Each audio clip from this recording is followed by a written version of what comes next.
becoming more happier person, and the family level also happier, and community level also much happier. Certain values based on faith. Faith towards something mysterious. So long it works, okay, very good, but not very sound.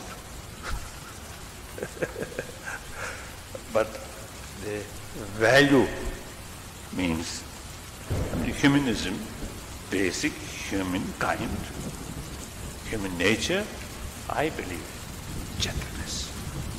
I think when we are very young, maybe more fresh, basic human nature.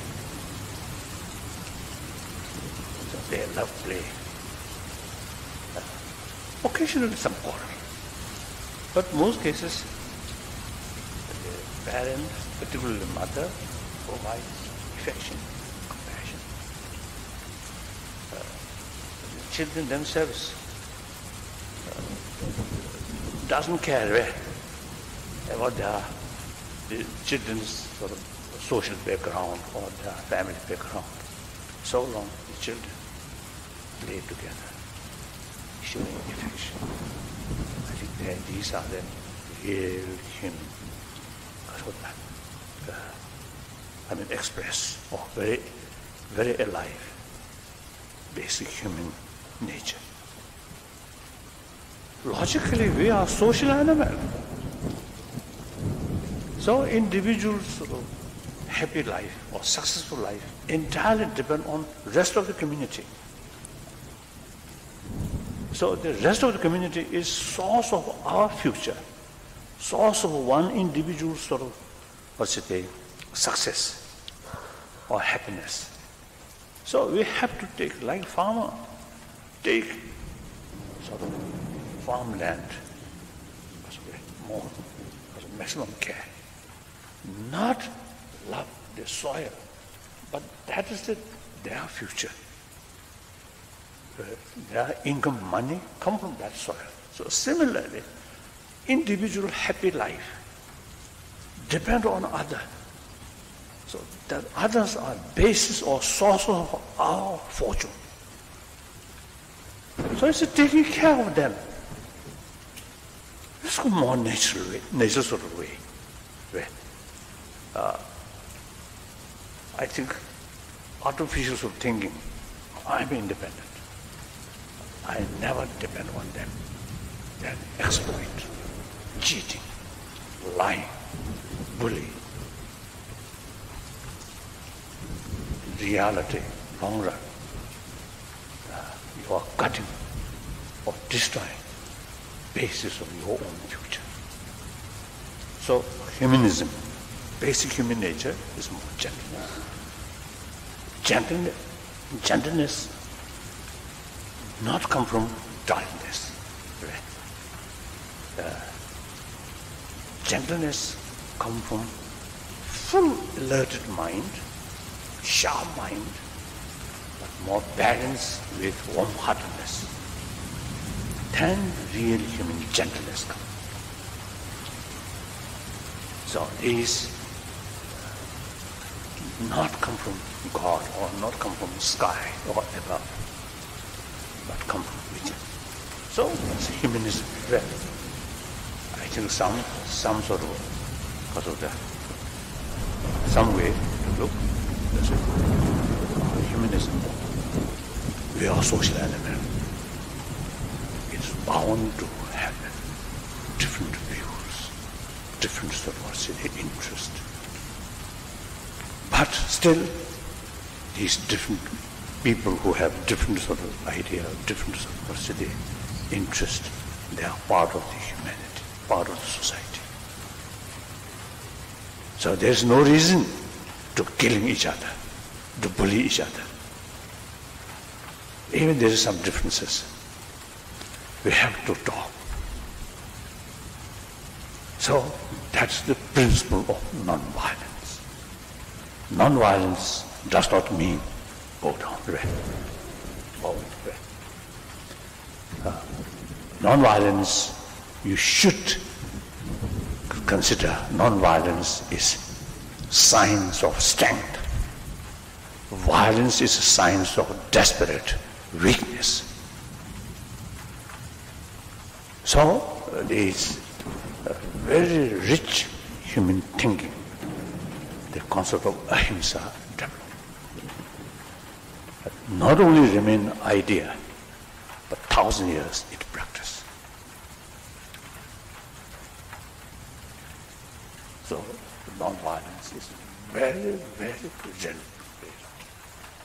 And especially in ancient time, okay, people, different continent, different country, they remain more or less self-sufficient. So not much contact with outside. So according to their circumstances, the very concept of war destroy the other group which have different interests or different sort of views. And destruction of your enemy is a victory of yourself. Now today's reality is every nation, every continent very much mixed each other, heavily interdependent. Arab needs Western technology, Western country need Arab oil, like that, everything interdependent. So according to that reality, concept of war is outdated. Yet, different sort of interest, contradictory interest, always there, because of human vision, human desire. Then we must find effective, practical method to solve these things. That's dialogue with non-violence. So that's very much relevant to today's world.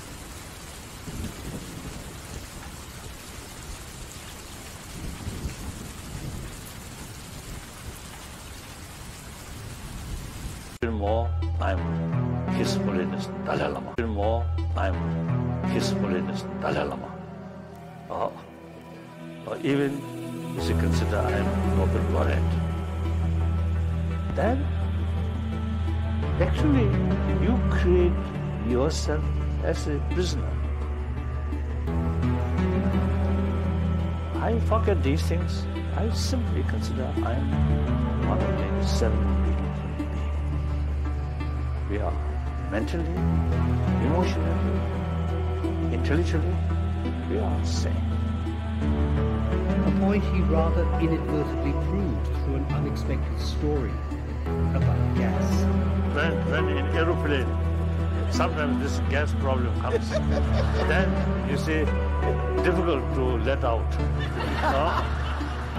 So occasionally you see look around, then like that.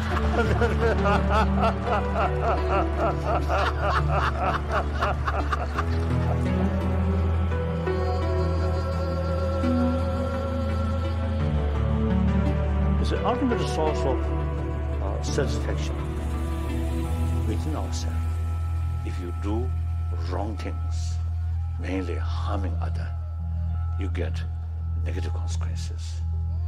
If you do helping others, bring more happiness to others, you get benefit. More inner strength there, and more sort of confidence of purpose of life and fulfillment about that purpose, then you always feel happy. When we are young, very much sort of alive, these inner values. And we've grown up, particularly in the society where not much talking about these values.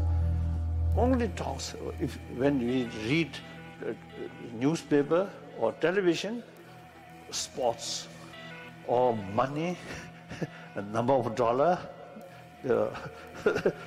like that. And all the advertising, because of the material values.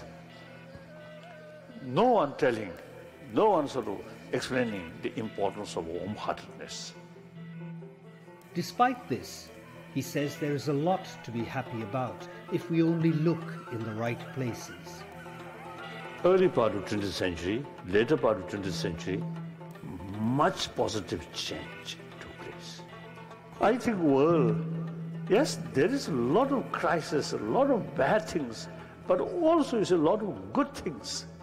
And yet, we have been taught to fear anyone and everyone, a reality, he says, that is impacting one of the fundamentals of human happiness. So, we are social animals. Therefore, friendship is very essential. Friendship comes trust. Fear and trust go contradiction. More fear there cannot develop trust. With fear, how can develop friendship?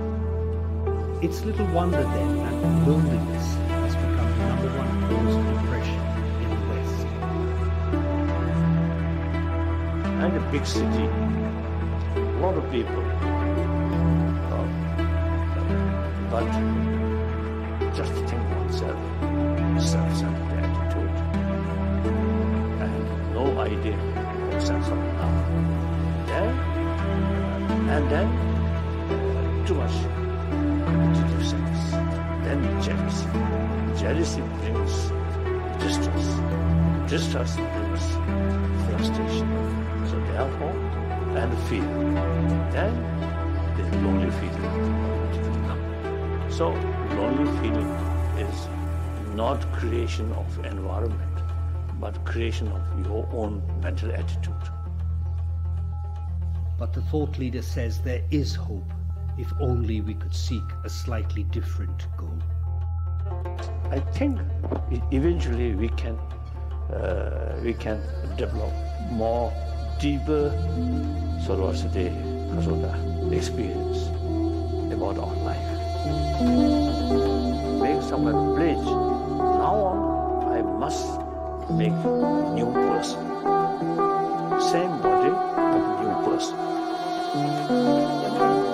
I have to thank you so much. I have learned much from meeting you today. I have learned, for instance, that we're all on the same road. Yes. With the ultimate goal. Definitely. But we're all different families. And also same experience of gas.